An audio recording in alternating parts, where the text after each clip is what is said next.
On today's video, I'm going to be showing you how to install a new distributor in your small box Chevy. It's pretty simple, it's pretty easy if you do it this way and you still got your old distributor in your truck.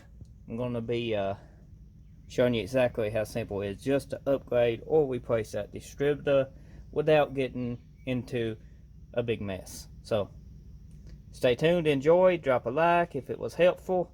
Let's get started. We got Tony here helping us, and the first thing you want to do is remove your air breather. I need a new filter. Yes, I know. You don't have to tell me in the comment section. Yes, I know I need a new filter. It's been on for a while. Now we have an idle block, and in the back here we have the HEI small box Chevy distributor. Now the first thing you want to do, there's a plug-in back here that's to the battery. You want to unplug that, but before you unplug that, come over here and disconnect your negative battery terminal. That way it won't spark or can cause any damage.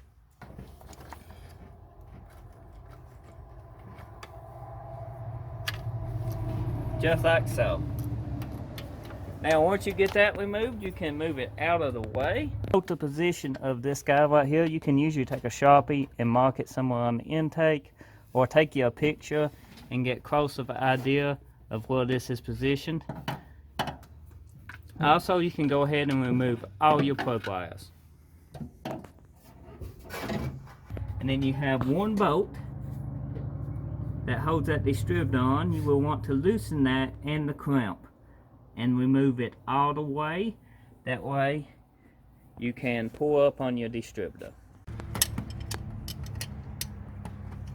They make a special distributor wrench for this, or you can get a step-up wrench. It makes this very useful. Tony's actually being a badass here and just using a regular style wrench on it. It's a 9/16, but depending on what kind of boat you got, it could be a different size. But a bolt is a 9/16. And be careful not to lose your bolt.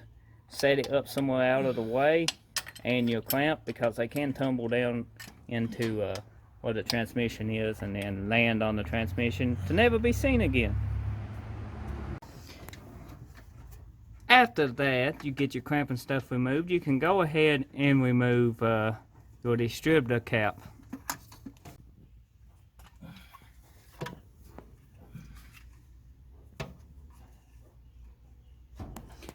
And then you want to remove your plug into your core from the distributor. Tony's having a time here, but it does got two snaps, one on each side. And then you can set your cap and stuff out of the way. Now you want to make sure your plug wires is out of the way, and make sure there ain't no bolts or anything that can fall down into your engine, because you're asking for a bad day if they are. Also, unplug your vacuum lines to your distributor. Now make note the position this is in, and make note where your rotary button is pointing. So take a picture of that before you pull it out. Once you get your picture took, you should be good, because if you don't take your picture and everything, you will have to retime your motor and bring up number 1 as top dead center and start from scratch. But this way, you can just set a new distributor right down in the same place. Tony, pick straight up on it. You may have to twist it just a little, just like so. And this is our old distributor. This is the new distributor we are installing. It's a little dusty. It's been in at my buddy's body shop, Wild Paint Shop, just sitting there, and we're finally gonna put it used today. Yep, in this old tow truck, it's C30. So let's get started. Tony, you want to take the cap off this? So the distributor will drop back down the same way. Make sure your rotary button is pointing the same position. And then just feed it down. And we are not in the same place. We will need to back this up just a smidge. And we are down. There we go.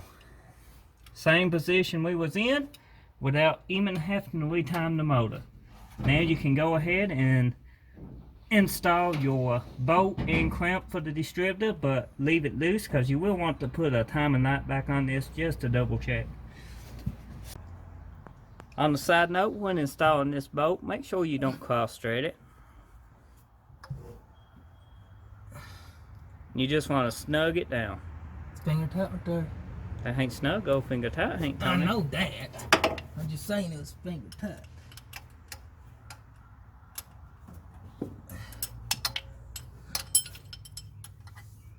You want it snug enough that it takes a little force to move the distributor if you do have to move it.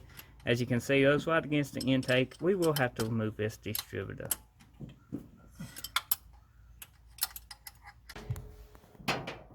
If you marked your intake, you can line your vacuum advance back up to the mark you made. And as you can see, the distributor is pointing exactly in the same place. So everything should be in time. The next step will be go ahead and reinstall your cap and plug it back in. The distributor cap does have a notch on it. You want to make sure it sets on that notch. And that ain't the notch, Tony. Pick it up a little bit and twist it more.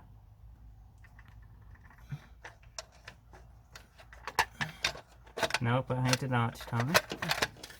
Keep coming over my way. Well, it's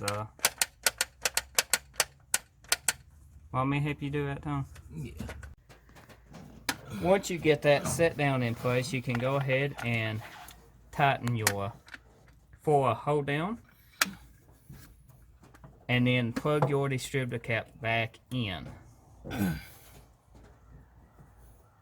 think Tony's got a little too big a screwdriver, but he'll get it. Sometimes you can take your finger and help push on the bottom of them. And there you go. Then you can go ahead and plug your the main backing of your. Yep, the main backing. It'll say battery, not your tack wire. You want to plug Okay, it's your up to your battery. Yep, plug it into that one. Then you can position your vacuum advance back in place and hook your vacuum advance line back up. I actually use a full-time vacuum on my vacuum advance. They did that back in the 60s and early 70s. They only went to partial vacuum due to emissions. So I use full-time vacuum. I think it gives better performance, personally. The next step is to put your plug wires back on the Chevy filing order. In case you don't know that filing order, here's a picture of that filing order up in the corner. Now Tony is going to start this first. We got everything back in place and the plug wire is on. You can see a fuel filter is empty. So go ahead, Tony. You need the key. Oh, Tony needs the key. Don't forget to hook up your battery terminal. Go ahead, Tony.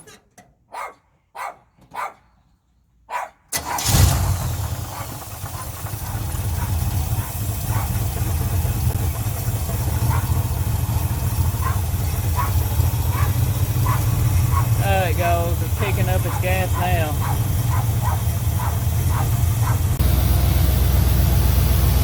Now, I checked my timing. Everything is good. It's almost looking exactly the same place.